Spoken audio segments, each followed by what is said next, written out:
దానియేలు గ్రంథం.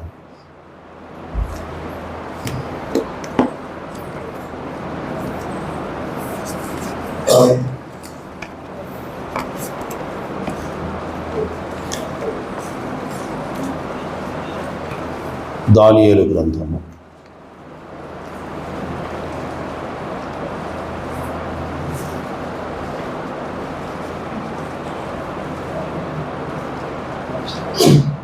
9వ అధ్యాయము. దానియేలు గ్రంథము 9వ అధ్యాయము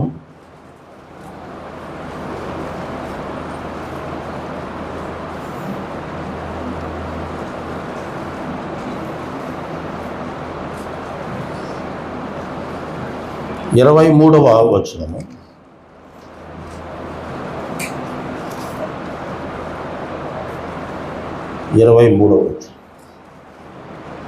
ఒక సహోదరుడు చదవడం నేను చెప్పినవి ఇంకా కొన్ని 3 వచనాలు ఉన్నాయి, అది నేను చెప్తాను. వారి ఇక్కడ గురించి చదివితే మంచిది.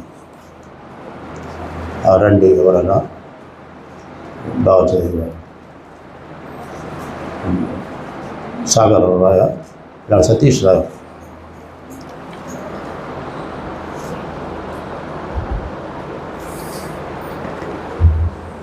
లేఖనాలు చదువుకున్నాం. దానియేలు 9వ అధ్యాయం 23. నీవు బహుప్రియుడు కనుక నీవు విజ్ఞాపన చేయు ఆరంభించి ఇప్పుడు ఈ సంగతి నీకు చెప్పుటకు వెళ్ళాలని ఆజ్ఞ బయలుదేరు. కావున ఈ సంగతిని తెలుసుకుని నీకు కలిగిన దర్శన భావము ప్రకటించను. చాలు. 10వ అధ్యాయము 11వ వచనం. 10-11. 10వ అధ్యాయము 11వ వచనం.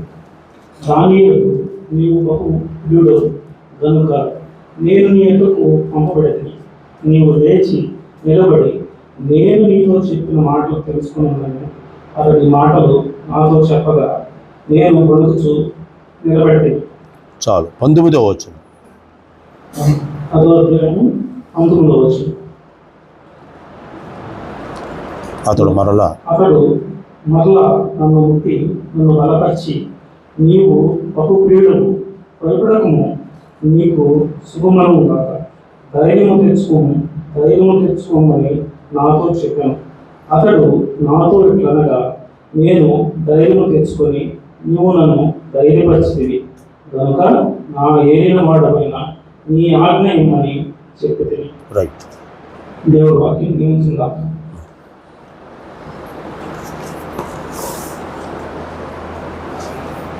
మంచిది. స్పష్టంగా సతీష్ గారు చదివినిపించాడు. చిన్న ప్రార్థన చేద్దాం. ప్రేమగల తండ్రి, కృపగల దేవా, మీకు వందనాలు.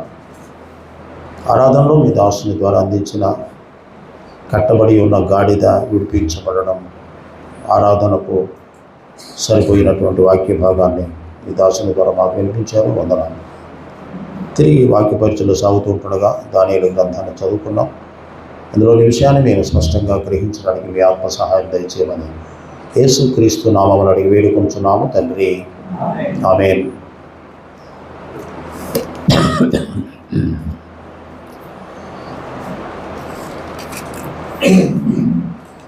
ప్రభునందు ప్రియులరా, దానియేలు గ్రంథము, ఇందులో 12 అధ్యాయాలు కలిగినటువంటి దానియేలు గ్రంథము చాప్టర్ ఇది చారిత్రాత్మకమైనటువంటి గ్రంథం. చరిత్రకు ఆధారమైన గ్రంథాలు ఉన్నాయి. అందులో నెహెమ్యా గ్రంథము, ఎజ్రా గ్రంథము, ఎస్తేరు గ్రంథము, దానియేలు గ్రంథము, ఇవన్నీ కూడా చరిత్రకు ఆధారమైనవి. మరి ఇర్మియా, యెషయా ప్రవక్త, యెహెజ్కేలు, దానియేలు వీరందరూ కూడా పెద్ద ప్రవక్తలే. దానియేలు ఆ టైటిల్లో ఆయనకి సరిపోయింది. పరిశుద్ధాత్మ దేవుడు దానియేలు అని పేరు పెట్టారు. చాలామంది దేవుని పిల్లలు వారి పిల్లలకు దానియేలు అనే పేరు పెడుతున్నారు.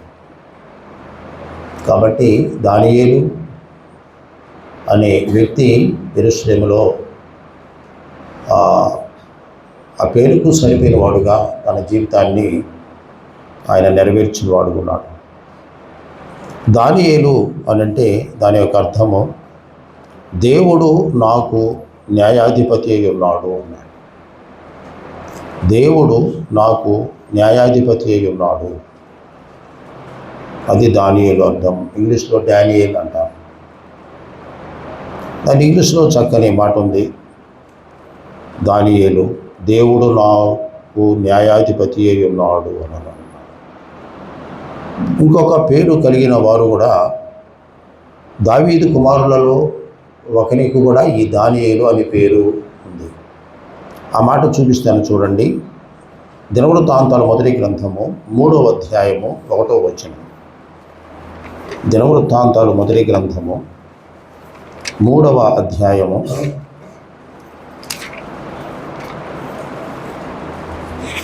1వ వచనం.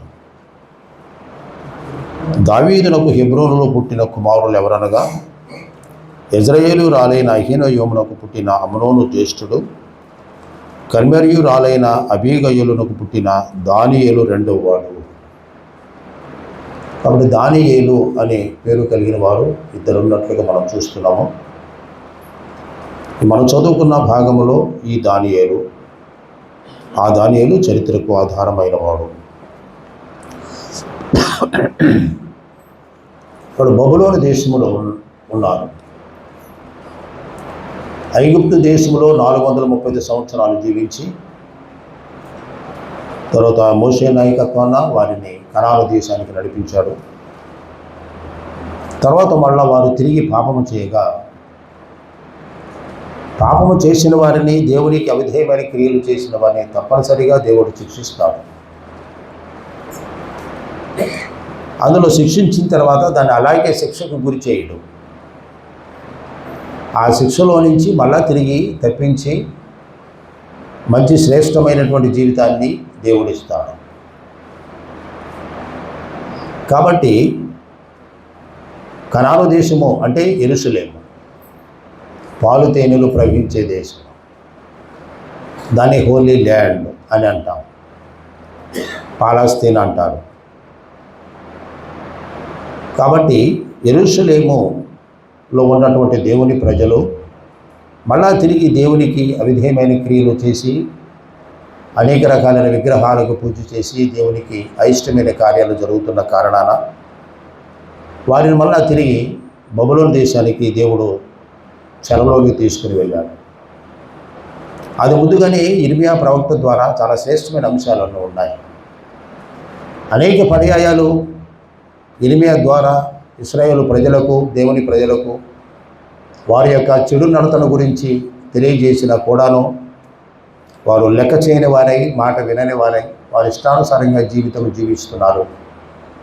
దానిని బట్టి వేరే రాజు, పరాయి రాజు దగ్గరికి వారిని బానిసలుగా వెళ్ళవలసి వచ్చింది. యెరూషలేము అది సస్యశ్యామలమైనటువంటి దేశము, పాలు తేనెలు ప్రవహించే దేశములో నుంచి వారు ఎడారిలో ఉన్నటువంటి బబులోను దేశానికి, అన్య రాజుల యొక్క చేతుల్లోనికి వెళ్ళవలసిన పరిస్థితి ఎందుకు వచ్చిందంటే వారు చేసిన అతిక్రమమును బట్టే. బబులోను దేశానికి వారిని పంపించాడు 70 సంవత్సరాలు. ఆ బబులోను దేశము పూర్వకాలం ఉన్నటువంటి పేరు, అది చాలా గర్విష్టి దేశం, అది చాలా గర్వముతో కూడుకున్న దేశం. ఆదికాండము 7 అధ్యాయాలు 11 అధ్యాయాలు మనం చూస్తాము. బబులోనీయులు, దాన్ని ఇంగ్లీష్లో బ్యాబిలోన్ అంటాం. బబులోనీయులు వారు గర్వించిన వారై ఆకాశము అంటున్నంతగా మనము గోపురము, మేడలు కట్టించాలని ఆలోచన కలిగారు. కాబట్టి అంత అతిశయము, అంత గర్వము వారికి వచ్చింది కనుక దేవుడు వారిని చెల్లా చెదురు చేసిన వాడు ఉన్నారు. ఒకరికొకరికి సంబంధం లేకుండా వారిని విడగొట్టిన వాడుగా ఉన్నాడు. దాన్ని బట్టి గర్విష్ఠుడు అనే సంగతి మనకు తెలుసు. దేవుని దగ్గర ఆ గర్వం అనేది మనకు పనికిరాదు. సుంకరి పరిసయ్యుల యొక్క జీవితంలో కూడా చూస్తే గర్వాంతులు పరిసయ్యులు, సుంకరి విధేయుడు. అందువల్ల ఇద్దరు దేవాలయంలో ప్రార్థన చేసినప్పుడు ఒకే ఒక మాటతో సుంకరి ప్రార్థన చేస్తున్నాడు, దేవుడు ఆ ప్రార్థన విన్నాడు. అది తగ్గింపు ప్రార్థన, విధేయతతో కూడిన ప్రార్థన, లోబడే ప్రార్థన, దేవునికి భయపడే ప్రార్థన. పరిసేయుడు ప్రార్థన చేశాడు, చాలా విషయాలు ప్రార్థన చేశాడు. ఆ ప్రార్థనలంతా కూడాను అతిశయం కనబడుతుంది, గర్వము కనబడుతుంది, తన అహంభావము కనబడుతుంది. అందువల్ల 2 ప్రార్థనలు దేవుడు విని మరి ఏది అంగీకరించబడింది అని అంటే సుంకరి చేసిన ప్రార్థన దేవుడు అంగీకరించారు. కాబట్టి ఎవరెవరైతే తాను తగ్గించుకుంటారో వారు హెచ్చించబడతారు, ఎవరైతే హెచ్చించబడతారో వారు తగ్గించబడతారనే దేవుని యొక్క వాక్యం ఉంది. సుంకరి తగ్గించుకున్నాడు, దేవుని చేత హెచ్చించబడ్డాడు. పరిసయ్యుడు హెచ్చించుకున్నాడు, దేవుని చేత తగ్గించబడ్డాడు. మన విషయాలు కూడా అంతే.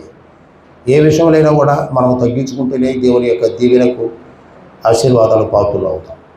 బబులోను దేశంలోని ప్రజలు అలాంటి వారు, చాలా కఠినులు, చాలా గర్విష్ఠులు వారు. ఆనాడు బబులోను దేశం ఆ పేరు ఉంటే ఇప్పుడు ఉన్నటువంటి ఆ భూభాగం అంతా కూడాను దానిని ఇరాక్ దేశం అని అంటాం. నేటి దినాల్లో ఆ భూభాగాన్ని బబులోనులో నివాసం చేస్తున్నటువంటి ఇశ్రాయేల్ నివాసం చేసిన ప్రాంతాన్ని ఇరాక్ దేశంగా నేటి దినాల్లో పిలుస్తున్నారు. సరే, బబులోనీయులు వారినే కల్దీయులు అని కూడా అంటాం. కల్దీయుల భాష, బబులోను భాష, అది వారికి ఉంది. 70 సంవత్సరాలు వారు చెరలోనికి వెళ్ళిపోయారు. మళ్ళా తిరిగి వాళ్ళు దేవుడు తీసుకుని వచ్చాడు. కోరేషు కాలంలో దాదాపు కొంతమంది రాజులు దాన్ని పరిపాలన చేశారు. కోరేషు కూడా అన్ని రాజే. దేవుడు కోరేషుకి దర్శించి 70 సంవత్సరాలు పూర్తిగా వస్తున్నాయి కనుక నా పిల్లలను పంపించాలి, మళ్ళీ యెరూషలేములో పడగొట్టబడిన దేవాలయాన్ని మరి తిరిగి కట్టాలి అని కోరేషు ద్వారా ప్రేరేపించబడిన వారై వారు మళ్ళీ తిరిగి యెరూషలేములకు వచ్చిన వారు ఉన్నారు. సోదరుడు, మనం ఆలోచన చేస్తే ఇందులో కనాను దేశం నుంచి, యెరూషలేము నుంచి విడతలుగా బబులోను దేశానికి నెబుకద్నెజరు రాజు సొలొమోను దేవాలయాన్ని పడగొట్టి అంచెలంచెలుగా తీసుకుని వెళ్ళిపోయాడు. సొలొమోను కట్టించిన దేవాలయంలో ఉన్నటువంటి ఆ వస్తువులన్నీ, విలువైన వస్తువులన్నీ కూడా తీసుకుని వెళ్ళిపోయారు. ఎంతో అందమైనటువంటిది, కళాకాంతులతో వెదజల్లుతున్నటువంటి యెరూషలేము ఇప్పుడు కళావిహీనమైపోయింది. ప్రజలందరూ కూడా వెళ్ళిపోయారు. దోచుకొని నెబుకద్నెజరు రాజు చెరపట్టి తీసుకుని వెళ్ళిపోయాడు. ఆ వెళ్ళిపోయిన వారిలో దానియేలు ఉన్నాడు. బబులోను దేశానికి చెరగొల్లిపోయిన వారిలో దానియేలు ఉన్నాడు. కనాను దేశము నుంచి, యెరూషలేము నుంచి వెళ్ళిన వారిలో దానియేలు కూడా ఉన్నాడు. అప్పటికి దానియేలు యొక్క వయసు చాలా బాల్య దేశం అనుకోవాలి మనం. యుక్త వయసు అని అంటే 18 సంవత్సరాలు దాటితే అది యుక్త వయసు వస్తుంది, అంతే కదా. అదే అప్పుడు బబులోను దేశానికి ఇశ్రాయేలు ప్రజలతో కూడా వెళ్ళినటువంటి దానియేలు వయసు 15 సంవత్సరాలట. 15 సంవత్సరాల వయసు అప్పుడు బబులోను దేశానికి దానియేలు వెళ్ళాడు. కాబట్టి అంత చిన్న వయసులోనే అక్కడ వెళ్ళాడు కనుక అక్కడ ఉన్న జనాలన్నీ కూడా అక్కడే ఉండిపోయాడు, మళ్ళా తిరిగి రాలేదు. ఆ సింహపు బోనులో వేసినప్పుడు కూడా ఆయన వృద్ధాప్యంలో ఉన్నాడు.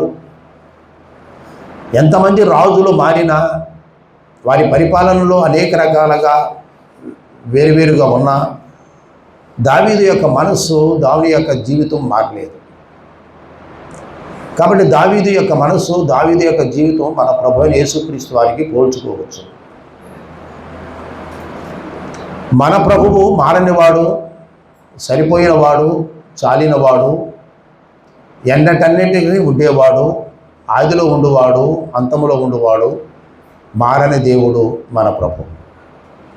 అలాగే ఎన్ని పరిస్థితులు ప్రతికూలంగా దానియేలుకి ఆ పరాయి దేశంలో ఉన్న కఠినమైన నిర్ణయాలు, కఠినమైన చట్టాలు ఆ రాజులు కల్పిస్తున్నా, దానియేలు యొక్క భక్తి జీవితానికి భంగం కలిగించే రీతిలో ఆ మరణ శాసనాలు కూడాను దానియేలు మీదకి వస్తున్న పరిస్థితులు ప్రతికూలంగా ఉన్న దానిని అనుకూలం చేసుకొని దేవుని మీద ఆధారపడి జీవించిన వాడు దానియేలు.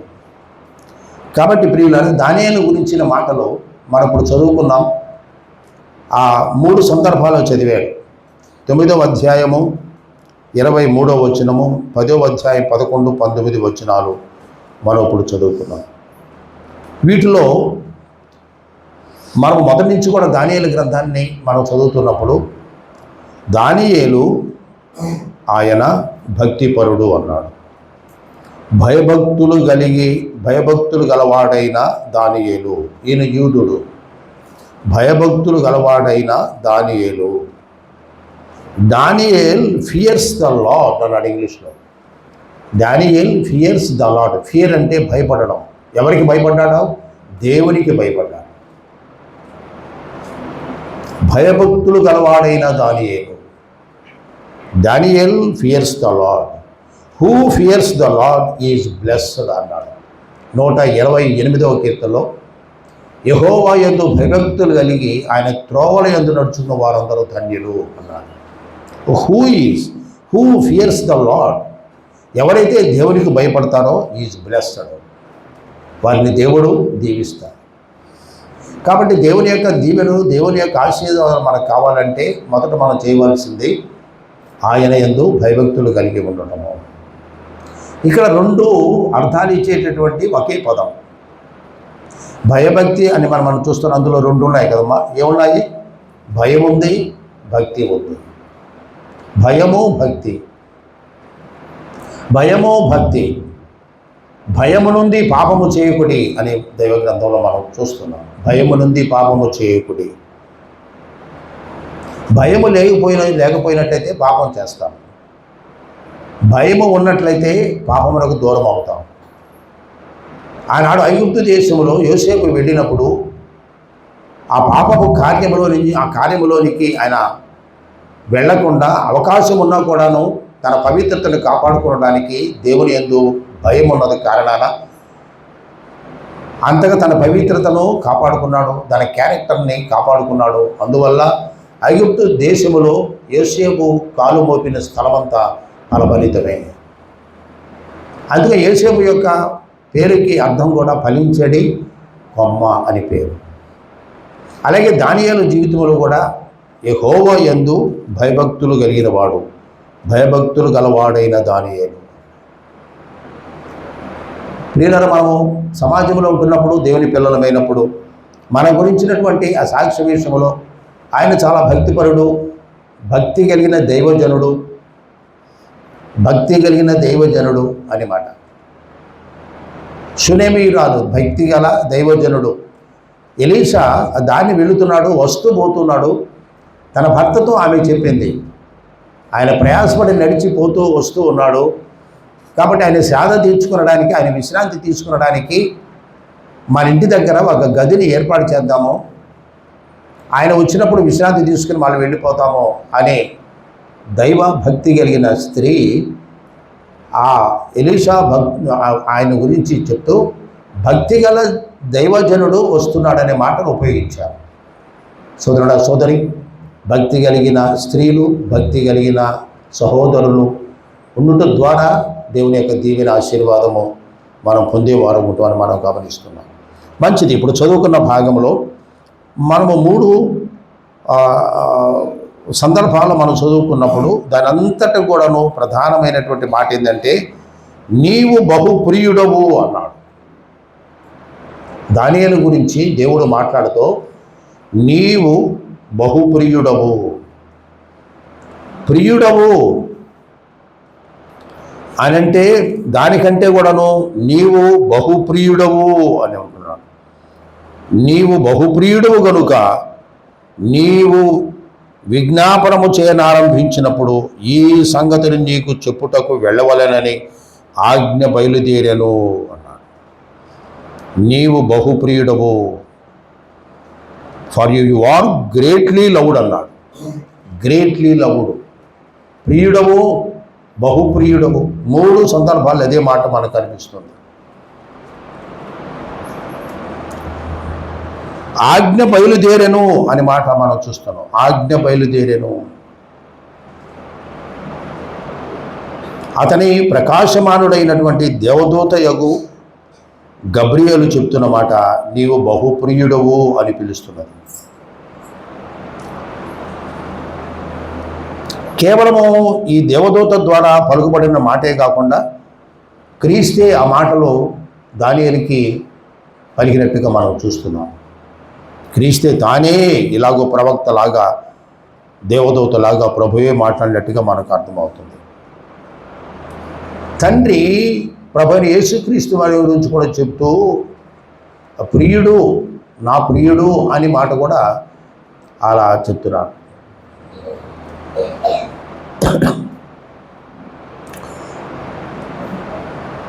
ప్రభువారు యోర్దాను నదిలో బాప్తిస్మం తీసుకునేటప్పుడు ఆయన చెప్పాడు. ఏమని చెప్పాడు? బాప్తిస్మం తీసుకున్న తర్వాత, ఈయనే నా ప్రియ కుమారుడు, ఈయన యందు నేను ఆనందిస్తున్నాను. ఈయనే నా ప్రియ కుమారుడు, ఈయన యందు నేను ఆనందిస్తున్నాను. ఎఫెసీ గ్రంథం, ఈ ఎఫెసీ పత్రికలో 1వ అధ్యాయము 7వ వచనములో ఈ మాట మనకు కనపడుతుంది. ఎఫెసీ పత్రిక 1వ అధ్యాయము 7వ వచనము. ఎఫెసీ పత్రిక 1వ అధ్యాయము 7వ వచనములో 1:7 ఆ ప్రియుని యందు ఆయన రక్తము వలన మనకు విమోచనము, అనగా మన అపరాధములకు క్షమాపణ మనకు కలిగి ఉన్నది అని చెప్పాడు.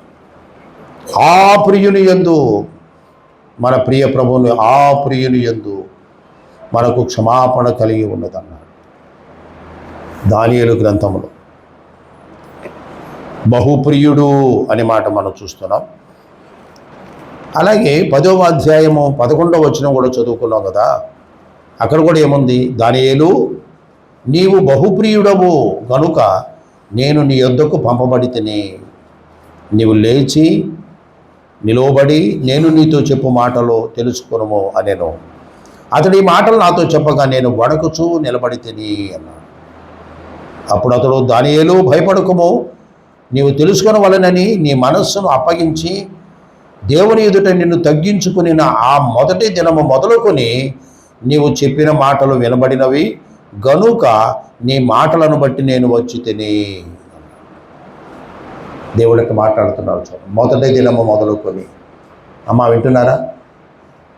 దానియేలు బబులోను దేశానికి వెళ్ళిన తర్వాత మొట్టమొదటి పరీక్ష వచ్చింది. ఏంది అది? నెబుకద్నెజరు యువకులందరినీ కూడా పోగు చేసి వారి జ్ఞానవంతులుగా ఉండడానికి నా రాజ్యంలోకి తీసుకుని రండని నపుంసకుల అధిపతి అయినటువంటి ఆయనకు తెలియపరిచి, ఎవరైతే జ్ఞానం కలిగిన వారు ఉన్నారో, తెలివితేటలు కలిగిన వారు ఉన్నారో వారందరికీ కూడా కల్దీయులు భాష నేర్పించి, తత్వజ్ఞానం నేర్పించి, రాజ్యములో రాజుకి సలహా ఇచ్చేవారుగాను మంచి జ్ఞానవంతులుగా తయారు చేయడానికి 3 సంవత్సరాలు రాజు తినేటటువంటి ఆ భోజనము, రాజు త్రాగేటటువంటి ద్రాక్షారసం ఇవ్వమని నపుంసకుల అధిపతికి చెప్తే అక్కడనే స్టార్ట్ అయింది దానియేలు యొక్క భక్తి జీవితం. ఎక్కడ యెరూషలేము, ఎక్కడ బబులోను దేశం. ఎవరున్నారు? ఎవరు చూస్తున్నారు? ఆయనకి వివాహం అయిందా? అంత సర్వీస్ ఉన్నదా? లేకుంటే అనుభవం ఉన్నదా? ఏముంది దానియేలుకి? ఏమీ లేదు. కానీ యెహోవా యందు భక్తి మాత్రమే ఉంది. యెహోవా యందు భక్తి మాత్రమే ఉంది. పవిత్రత కలిగిన వాడు, పరిశుద్ధత కలిగిన వాడు. ఎవరు ఆయనకి చెప్పలేదు, ఆయనే నిలబడ్డాడు. మిగిలిన 3 కూడా ఉన్నారు.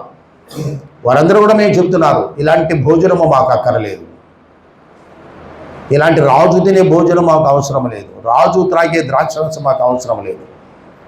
అంతెందుకు 3 సంవత్సరాలు రాజు చెప్పాడు కదా, ఆ ప్రాధేయపడి ఆయన అడుగుతున్నాడు, అయ్యా మాకొద్దే, దయచేసి మాకొద్దు, 3 సంవత్సరాలు ఆహారం పెట్టమంటున్నాడు కదా, కానీ అంత దూరం వద్దు మాకు, అలాంటి ఆహారం మాకు పడలేదు, కేవలము ఓన్లీ 10 days, 10 రోజులు చూడు,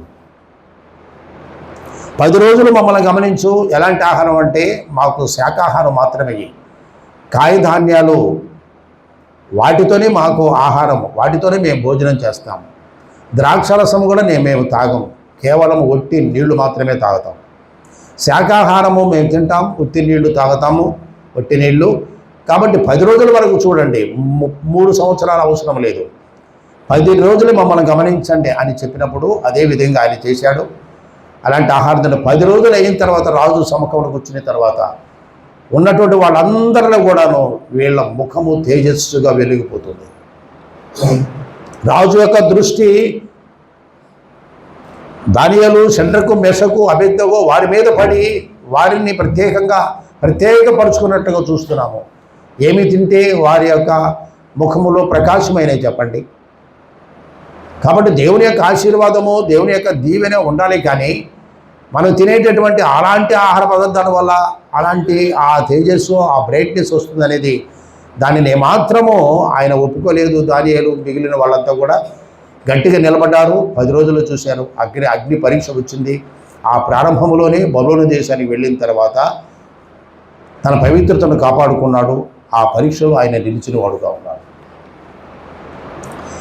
కాబట్టి ప్రియులారా, దానియేలు యొక్క భక్తి జీవితంలో ఎస్తేరు మనకు గుర్తొస్తుంది కదా.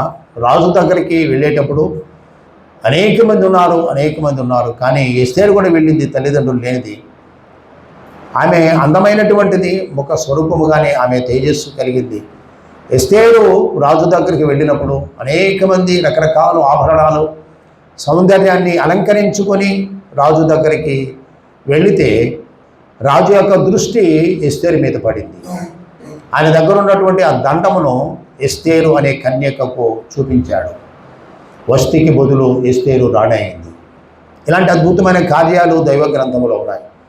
దానియేలు ఈ 10 రోజులలోనే తన పవిత్రతను కాపాడుకొని దేవునికి ఇష్టడుగా జీవించాడు కనుక ఆయన విజయాలు పొందిన వాడుకున్నాడు. ఇంకో విషయం మనం ఆలోచన చేస్తే దైవ గ్రంథాన్ని బాగా పరిశీలించినప్పుడు అబ్రహాము, ఇస్సాకు, యాకోబు వీళ్ళ విషయాలలో చాలా లోపదోషాలు ఉన్నాయని బైబిలే చెప్తుంది.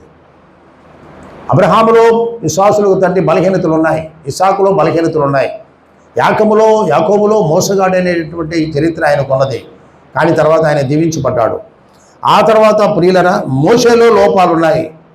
కాబట్టి ఇంతమందిలో ఈ లోపాలు ఉన్నాయి కదా, వాళ్ళంతా కూడా నాయకులు అయ్యారు కదా, గొప్ప గొప్ప కార్యాలు దేవుడు వారి చేత జరిగించాడు కదా. అదే దానియేలులో అబ్రహాము, ఇస్సాకు, యాకోబు, మోషే, దావీదు వీళ్ళందరికంటే శ్రేష్టమైన వాడు దానియేలు. 15 సంవత్సరాలప్పుడు బబులోను దేశానికి వచ్చాడు. అక్కడే ఉండిపోయాడు. ఆయన జీవితం అంతా కూడా 70 సంవత్సరాలంటే దాదాపు 84 సంవత్సరాలు మనకు తెలుస్తుంది. ముసలి ప్రాయం వచ్చేంత వరకు అనేక మంది రాజులు మారుతున్నా, అనేక శాసనాలు వస్తున్నా ఆయన పవిత్రత, ఆయన దైవభక్తి దాన్ని కాపాడుకుంటూ వచ్చిన వాడు ఉన్నాడు. కాబట్టి దానియేలు హీ ఫియర్స్ ద లార్డ్, దేవునికి భయపడేవాడు అనే మాట మనం చూస్తున్నాం. యెహెజ్కేలు గ్రంథము చూడండి, 14వ అధ్యాయం 14వ వచనం. యెహెజ్కేలు గ్రంథము 14వ అధ్యాయము 14వ వచనం చదువయ్యా. 14. యెహెజ్కేలు గ్రంథము 14వ అధ్యాయము 14వ వచనం.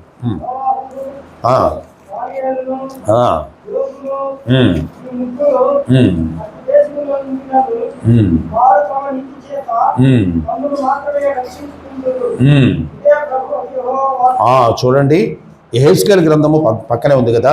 14:14లో నోవహును, దానియేలును, యోబును ఈ ముగ్గురు అట్టి దేశములో ఉండినను వారు తమ నీతి చేత తమ్మును మాత్రమే రక్షించుకుందురు. ఇదే ప్రభువు యెహోవా వాక్కు. నోవహులో పాపము లేదు, యోబులో పాపము లేదు, దానియేలులో పాపము లేదు. వారిద్దరి కోవకు చెందినవాడుగా దానియేలు లెక్కించబడ్డాడు. ప్రియులారా, అలాగే 16వ వచనం చూడండి. ఆ ముగ్గురు దానిలో ఉండినను ఆ దేశము పాడైపోవును, నా జీవముతోడు వారు తమ్మును మాత్రమే రక్షించుకుందురు కానీ కుమారులైనను కుమార్తెను రక్షింపజాలకుందురు. ఇదే ప్రభువు యెహోవా వాక్కు అన్నాడు. అయితే దేవుడు ఏం చేశాడు? వారిని మాత్రం రక్షించుకున్నారు. వారు నోవహు కుటుంబం మాత్రమే రక్షించబడింది, జలప్రళయంలో పోయారు.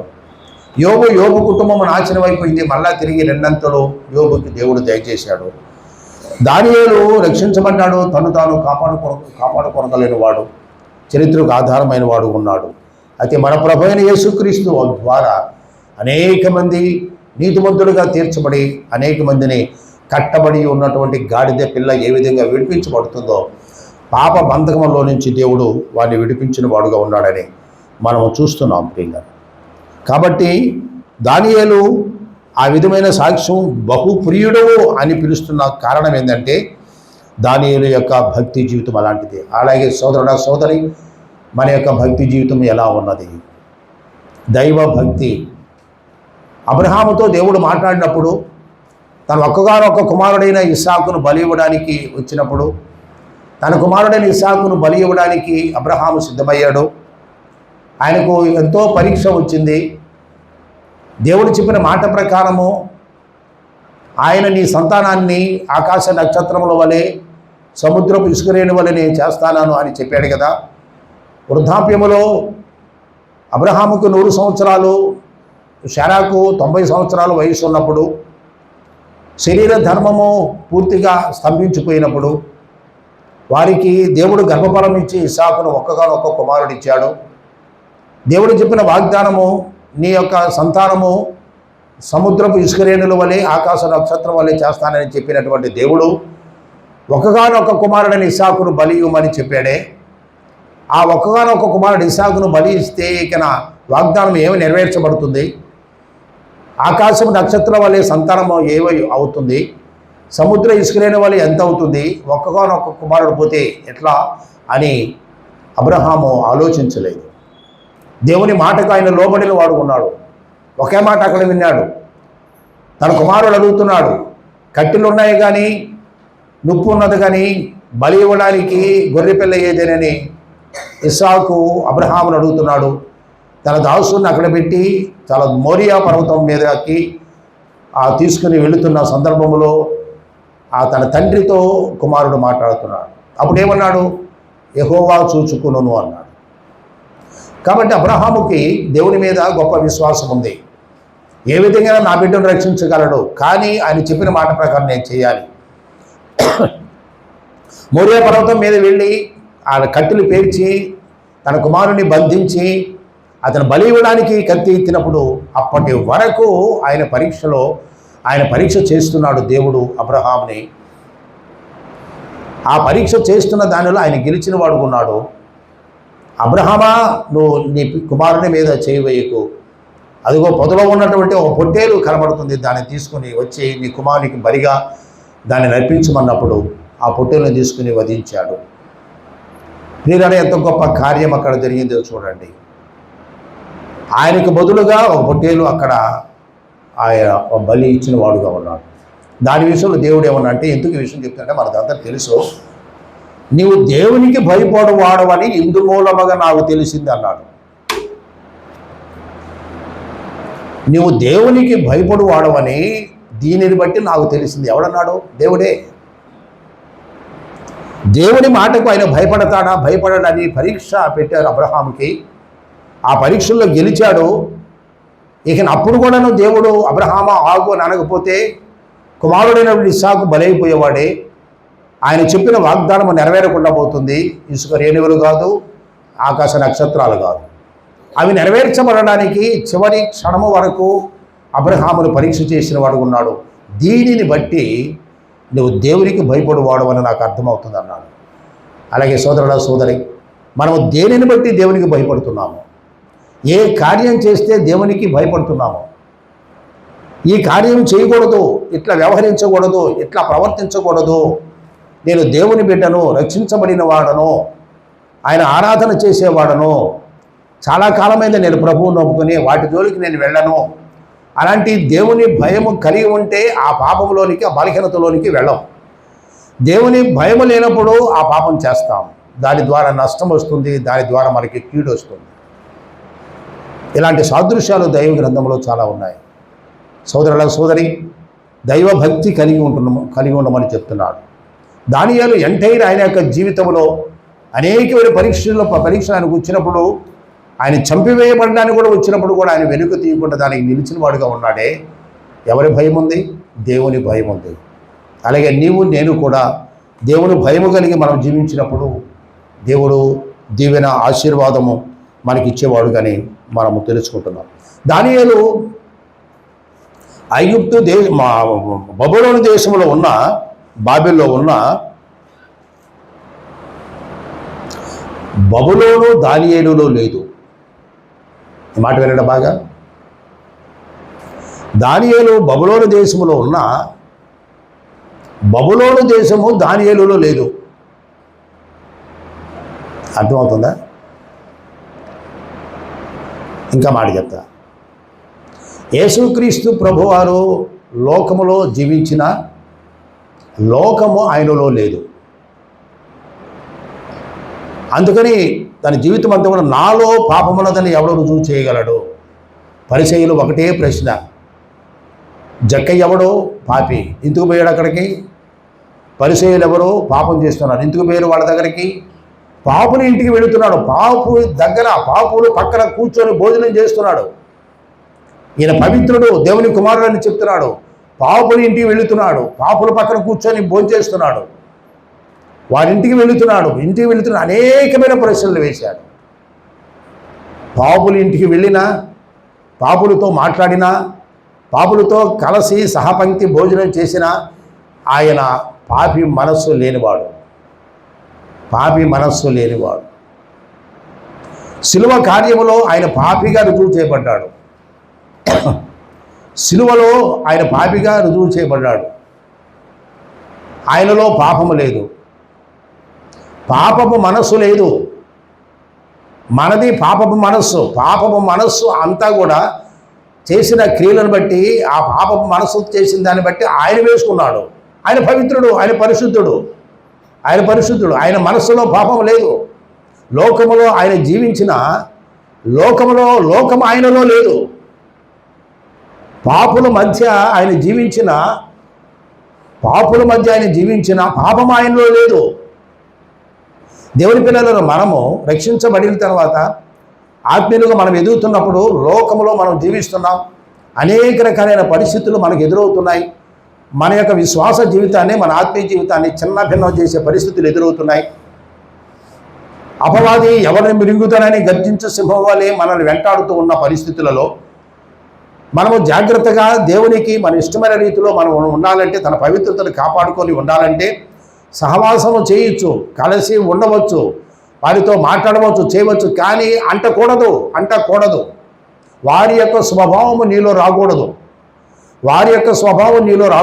నువ్వు మంచివాడివే, ఒక చెడ్డవాడిని నువ్వు మంచివాడిగా మార్చు. నీ మంచితనాన్ని బట్టి చెడ్డవాడితో స్నేహం చేసి నీ మంచితనాన్ని పోగొట్టుకొని ఆ చెడ్డవాడి మనసులోకి నువ్వు పోవద్దు. ఆ చెడువాడితో నువ్వు సహవాసం చేసి మంచి మార్గంలో నువ్వు తీసుకుని రా. యేసుక్రీస్తు ప్రభువారు పాపుల ఇంటికి వెళ్ళాడు, పాపు మనస్సుని మార్చినాడు, పాపి జీవితాన్ని మార్చాడు, పవిత్రత ఇచ్చాడు. జక్కయ్య, నేడు నేను నీ ఇంట ఉండవలసి ఉన్నదని చెప్పాడు. అని త్వరగా చేర్చుకున్నాడు. జక్కయ్యని ఏం ప్రశ్నించలేదు ప్రభు. ఇంటికి వెళ్ళాడు. అప్పుడు జక్కయ్య ప్రభు దగ్గర కూర్చొని, అయ్యా,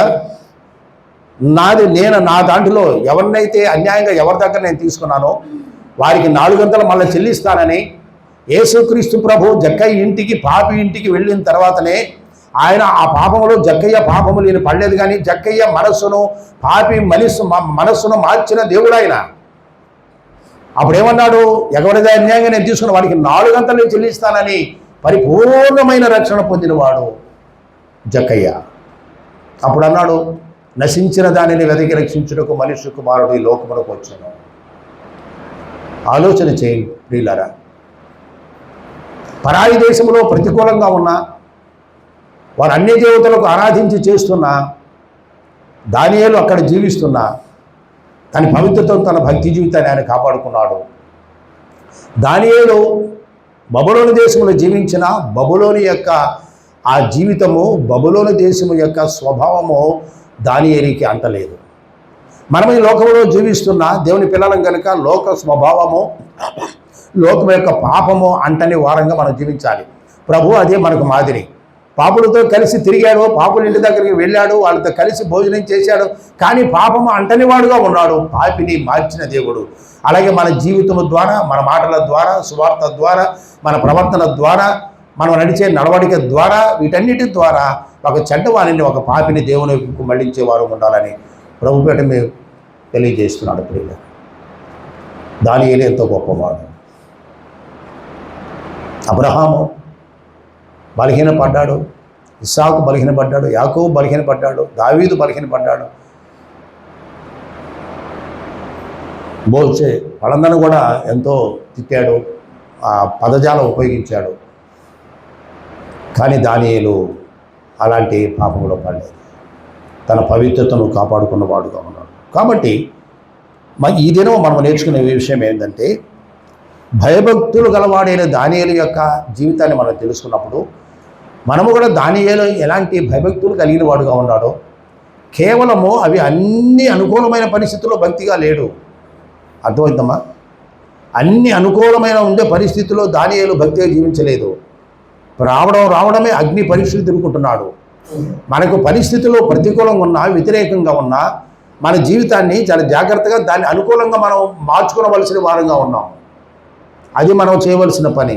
లేకపోతే ఈ పరీక్షలు ఎందుకు చెప్పండి?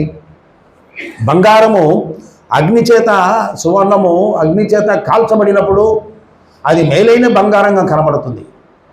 విశ్వాస రక్షించబడిన తర్వాత అనేకమైన శ్రమల ద్వారా, అనేకమైన శోధనల ద్వారా ఆయన నిలబడినప్పుడు ఆయన ఉన్నటువంటి ఆత్మీయ జీవితము ప్రకాశించబడుతుంది. ఆ సువర్ణము అగ్ని చేత కాల్చబడి అంటే అగ్ని లాంటి శ్రమలు, అగ్ని లాంటి రోగాలు, అగ్ని లాంటి అవిధేయతలు, అగ్ని లాంటి పరిస్థితులు మనకు ఎదురైనప్పుడు, వాటిలో మనం నిలిచినప్పుడు నిజమైనటువంటి మేలైన వరముగా గట్టి విశ్వాసులుగా తీర్చబడతాం. మనకు పరీక్షలే లేనప్పుడు మనమే నిలబడతాం చెప్పండి? మనకు పరీక్షలే లేనప్పుడు మనమే నిలబడగలము? దానియేలుకి పరీక్షలు వచ్చాయి, నిలబడ్డాడు. యోసేపుకి పరీక్ష వచ్చింది, నిలబడ్డాడు. చూస్తున్నారా? షడ్రకు, మెషకు, అబేద్నెగోకు పరీక్షలు వచ్చాయి, నిలబడ్డారు. అగ్నిలో వేశారు. ఆ ముగ్గురిని వేసి అక్కడ నలుగురుగా కనబడుతున్నాడు. దేవుడు వారికి తోడై ఉండేను. పాట కూడా ఉంది కదా. కాబట్టి యెహోవా యందు భయభక్తులు కలిగినటువంటి దానియేలు మనము కూడాను. అందుచేత దావీదు నాకు బహు ప్రియుడవు అనే మాటలో చెప్తున్నాడు. నేను కొన్ని మాటలు చూద్దాం, నేను సమయానికి ముగిస్తానులేండి. నెహెమ్యా గ్రంథము చూడండి, 7వ అధ్యాయము 2వ వచనం. నెహెమ్యా గ్రంథము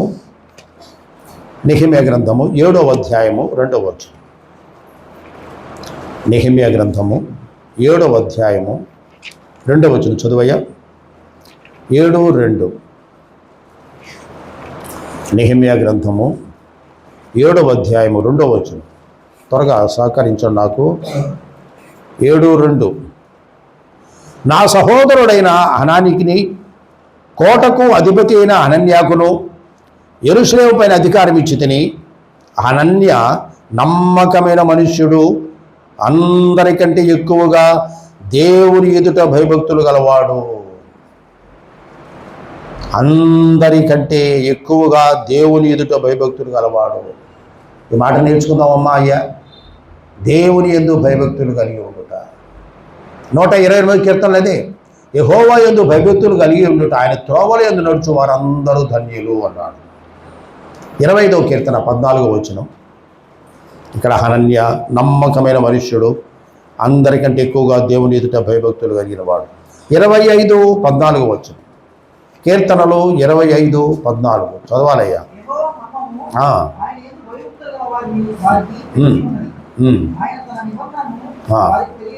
వారికి తెలియజేయరు.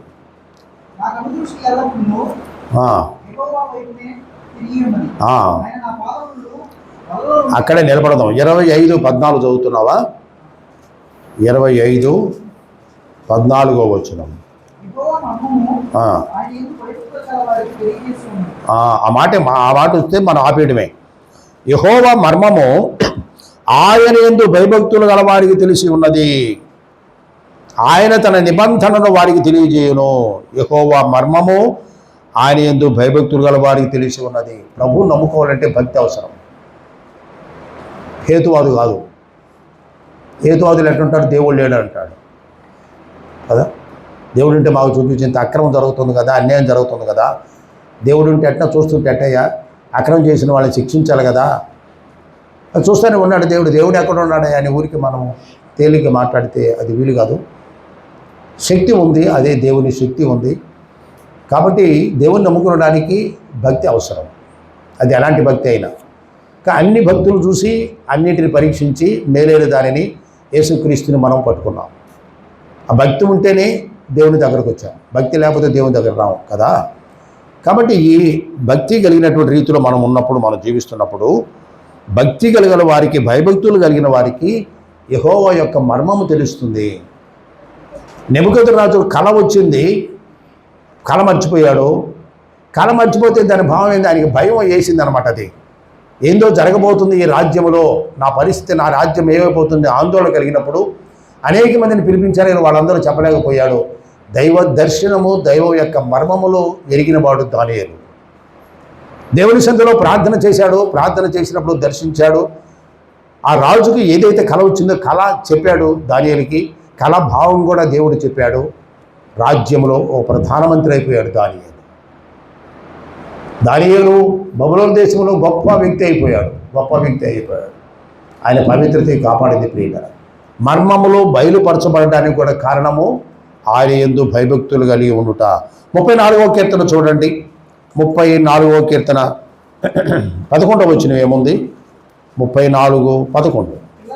పిల్లలారా మీరు వచ్చిన మాట వినుడి, యెహోవా యందు భయభక్తులు మీకు నేర్పేదను. పిల్లలారా మీరు వచ్చిన మాట వినుడి, యెహోవా యందు భయభక్తులు మీకు నేర్పేదను. సండే స్కూల్ అదే కదమ్మా. బాలుడు నడవలసిన త్రోవను వారికి నేర్పము, వాడు పెద్దవాడైనప్పుడు దానిని తొలగిపోవడం.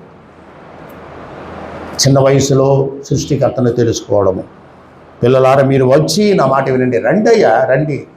మనం అనేక మందిని పిలుస్తున్నాం, మందిరానికి రండి, దేవుని మాటలు వినండి అని. ఇలాగ వచ్చడం ద్వారా యెహోవా యందు భయభక్తులు మీకు నేర్పేదను అన్నమాట అన్నాడు. 128 కీర్తనప్పుడు మనం చదువుకున్నాం.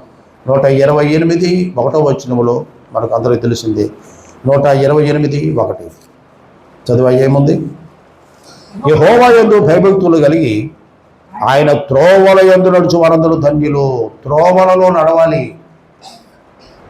ఆయన త్రోవలో నడవాలి. నీ త్రోవ కాదు అమ్మ అయ్యా, నీ ఇష్టం వచ్చిన మార్గం కాదు, నీకు ఇష్టం వచ్చిన మనసు కాదు, నీకు ఇష్టం వచ్చిన తలంపు కాదు, నీకు ఇష్టం వచ్చిన పని చేయమని కాదు. ఆయన చెప్పిన పని, ఆయన ఏర్పాటు చేసిన మార్గం, ఆయన చూపించిన త్రోవ, ఆ దానిలోనే నడవాలి. అటు ఎడమకు కానీ అటు కుడికి కానీ నువ్వు కదలకూడదు. ఆ త్రోవలో దేవుడు ఏర్పాటు చేసి ఉన్నాడు కనుక దేవుడు ఏర్పాటు చేసిన ఆ త్రోవలోనే నువ్వు నడవాలి. అలాంటి నడిచినప్పుడు ఏముంటాడు? దేవుడు నీకు ధన్యకరమైన జీవితాన్ని ఇస్తాడు. 130 కీర్తన 4వ వచనం చూడండి. 134వ వచనం. అయినను జనులు నీ యందు భయభక్తులు నిలుపునట్లు నీ యొద్ద క్షమాపణ దొరుకును. సోదరులా సోదరి, మనం ఎవరం కూడా పరిపూర్ణం కాదయ్యా. మనం అనేక బలహీనతలు, ఏదో ఒక లోపం ఉంటుంది. దాన్ని ఏం చేయాలి? మనం దాన్ని సవరించుకోవాలి. అందుకనే రక్షించబడిన వ్యక్తి దినదినము రక్షణ పొందుతూ, ఒకవేళ ఈ దినము రాత్రి పడుకోయేటప్పుడు ఎక్కడైనా నేను అపవిత్రత చేశానా, ఏదైనా దేవునికి ఇష్టమని కార్యం జరిగించానా, నేను పడుకొని నిద్రపోతున్నాను, దేవా నన్ను క్షమించు, అలాంటి పరిస్థితికి ఎన్నడూ ఉండకూడనట్లు అనేది దేవుని సన్నిధిలో ప్రార్థన చేసుకొని క్షమాపణ అడిగి మనం పడుకోవాలి. అందుకని యెహోవా యందు భయభక్తులు కలిగిన వారికి ఏమిస్తాడంటే దేవుని దగ్గర క్షమాపణ దొరుకుతుంది అన్నాడు. దేవుని దగ్గర క్షమాపణ దొరుకుతుంది. యవనస్తులు రక్షించబడాలి.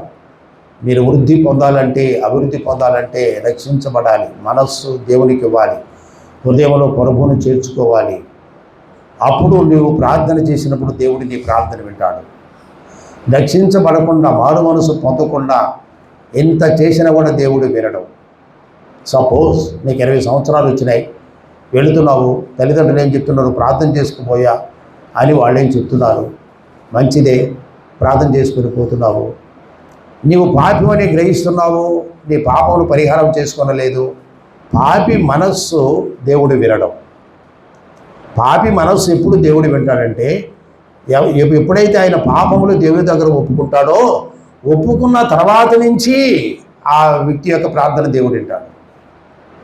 కాబట్టి ఏం చేయాలి? ఎవరి వయసులోనే మంచి చెడ్డలు గ్రహించే జ్ఞానము దేవుడు ఇచ్చినప్పుడే సృష్టికర్తను నువ్వు తెలుసుకున్నట్లయితే నువ్వు రక్షించబడతావు. నువ్వు ఎంత ప్రార్థన చేసినా దేవుడు వినడానికి సిద్ధంగా ఉన్నాడు. కాబట్టి ఆలోచించండి. జనులు నీ యందు భయభక్తి నిలిపినట్టు నీ ఎంత క్షమాపణ దొరుకును. ఆయన క్షమించుటకు సిద్ధమైన మనస్సు కలిగినవాడు. వింటున్నారమ్మా? క్షమించుటకు సిద్ధమైన మనస్సు కలిగినవాడు అంటే ప్రతిసారి పాపం చేసి క్షమించమని కాదు. బోల్తా పడిపోతాం. మాటికి పాపం చేస్తే నన్ను క్షమించయ్యా, తెల్లలేసి పాపం చేసి మళ్ళీ రాత్రి నన్ను క్షమించయ్యా, ఇదే పనేనా? ఇట్ట కాదు, దేవుడు అట్లా చేయడు. ఏదో కాలు జారినప్పుడు, తెలియక పొరపాటు జరిగినప్పుడు దేవా క్షమించంటే దేవుడు క్షమిస్తాడు. అందుకని మాటికి అది కాకూడదు. సామెతలు సొలొమోను మాట చెప్పాడు చూడండి, 3వ అధ్యాయంలో. సామెతలు 3వ అధ్యాయము 6-7 వచనాలు. దేవుని దగ్గర భయభక్తులు కలిగి ఉంటే ఆయన దగ్గర క్షమాపణ కూడా దొరుకుతుంది అన్నాడు. 3వ అధ్యాయము 6-7 వచనాలు. అనుకొనవద్దు. యెహోవా యందు భయభక్తులు కలిగి చెడుతనము విడిచిపెట్టుము. చాలయ్యా, నీ చెడుతనమును విడిచిపెట్టుము. చెడుతనం ఎప్పుడు విడిచిపెడతావు? ఆయన యందు భయభక్తులు కలిగి ఉంటే. దానియేలు చెడుతనాన్ని విడిచిపెట్టాడా? ఏమ్మా, చెడుతనాన్ని ఉపయోగించిన ఆయనే పెద్ద పాపం చేయలా. ఆహార పదార్థములో కూడా పాపం ఉందని, ఆహార పదార్థములో కూడాను దేవునికి ఇష్టమైన ఆహారం కాదని వాటిని దూరం పెట్టాడు. రాజు తినే భోజనం ఎట్లుంటుందో చూడండి. ఎన్నో రకాలైనటువంటి మత్తు కలిగించే పదార్థాలు కూడా అందులో ఉంటాయి. ఆ బ్రైట్నెస్ రావాలి, ఆ తెలివితేటలు రావాలి, దేహ దారుఢ్యం రావాలి. అన్నిటినీ ఆయన అధిగమించి రాజుకు సలహాదారుడిగా ఉండాలంటే ఇలాంటి ఆహారము, ఆ ఆహారము తినినందువల్ల, ఆహారం నేను తింటే నేను అపవిత్రుడు అయిపోతానేమని అనుకొని కాయగూరలు తిని ఉత్త నీళ్లు తాగి తన పవిత్రతను కాపాడుకున్నవాడు దానియేలు. అర్థమవుతుందా? ఆహారము విషయంలో చిన్నదే, తేలికదే, సులువైనదే, ఈ ఆహారం తింటే ఇంకా మంచిది కదా అనుకోవచ్చు. నోను. వయసు ఎంత? 15 సంవత్సరాలు. ఆహారం విషయంలో కూడా అంత జాగ్రత్త కలిగిన వాడు కూడా మనం చూస్తున్నాం. 10వ అధ్యాయం చూడండి, సామెతలోని 27వ వచనం ఏముంది? 10:27. 10:27. అయితే నేను ముగిస్తాను. 10:27.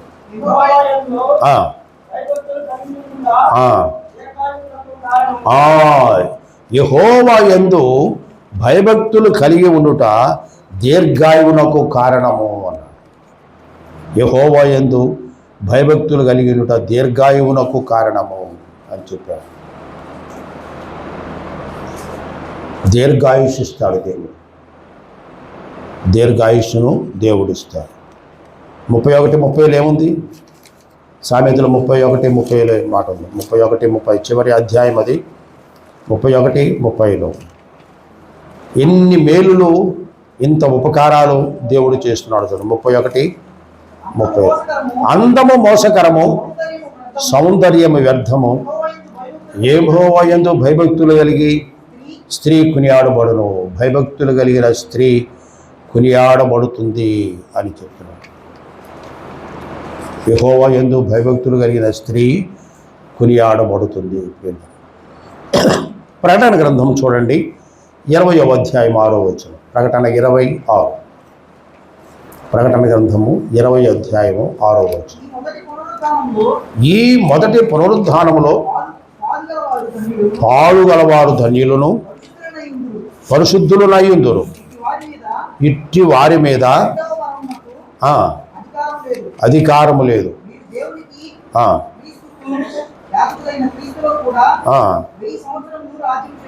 1000 సంవత్సరములు రాజ్యము చేయుదురు అని అన్నాడు. ఆయనకు దానియేలుకు వచ్చిన కళ. ఒకసారి మనము ఆ ప్రార్థనలో, విజ్ఞాన ప్రార్థనలో చూసాం కదా, ఉపవాస ప్రార్థనలో ఆయనకు 21 దినాలు దేవుని సన్నిధిలో ఆయన ప్రార్థన చేస్తున్నాడు. ఆ జవాబు రావడానికి 21 దినాలు పట్టినాయి.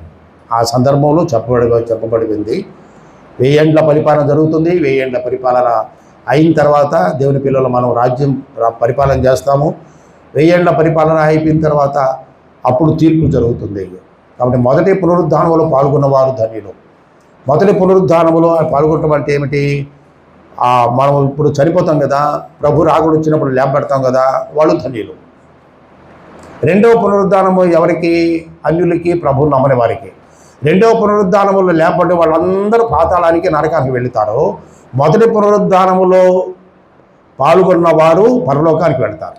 అది కాబట్టి నువ్వు మొదటి పునరుద్ధానములో ఉన్నావా, రెండవ పునరుద్ధానములో ఆలోచన చేసుకొని కదా. ప్రభుని యేసుక్రీస్తు నమ్మినట్లయితే మొదటి పునరుత్థానంలో మనం పాలు పొందుతాము, మనం నిత్య రాజ్యానికి మనం వెళ్తాం.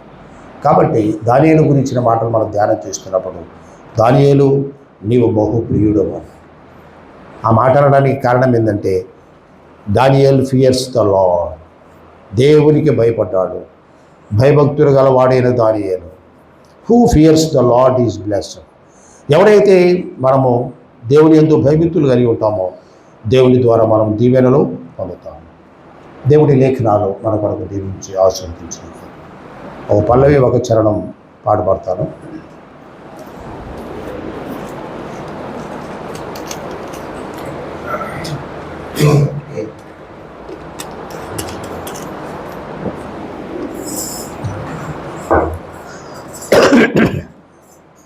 నూట 32వ పాట, భజింతుము నిన్ను జగదీశ.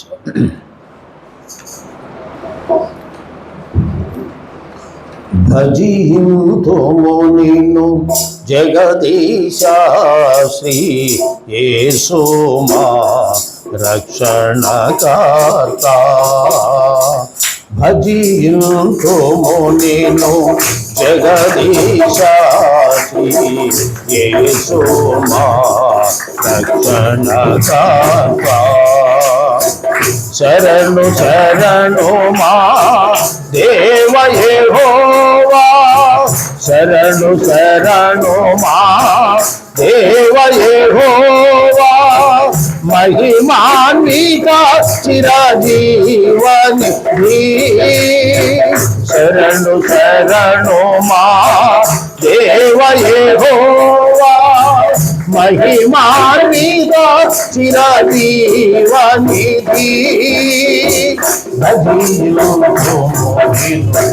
జగదీశ, శ్రీ యేసు మా రక్షణకర్త. హిమాల శరాపులు దూతగణములు చూడగలేని తేజోనిధివే. హిమాల శరాపులు దూతగణములు చూడగలేని తేజోనిధివే. మాయఘములకై సిలువమానుపై దీనుడవై మరణించితివే.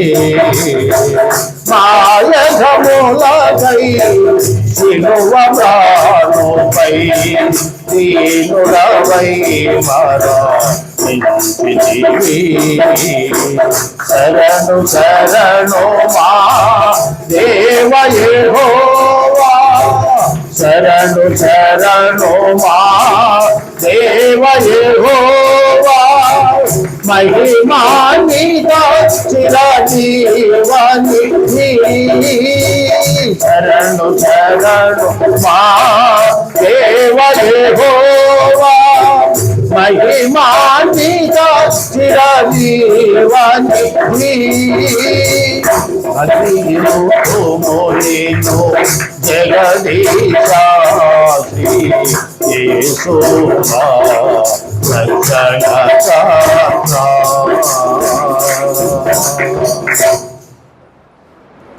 సతీష్ ప్రార్థన చేయి.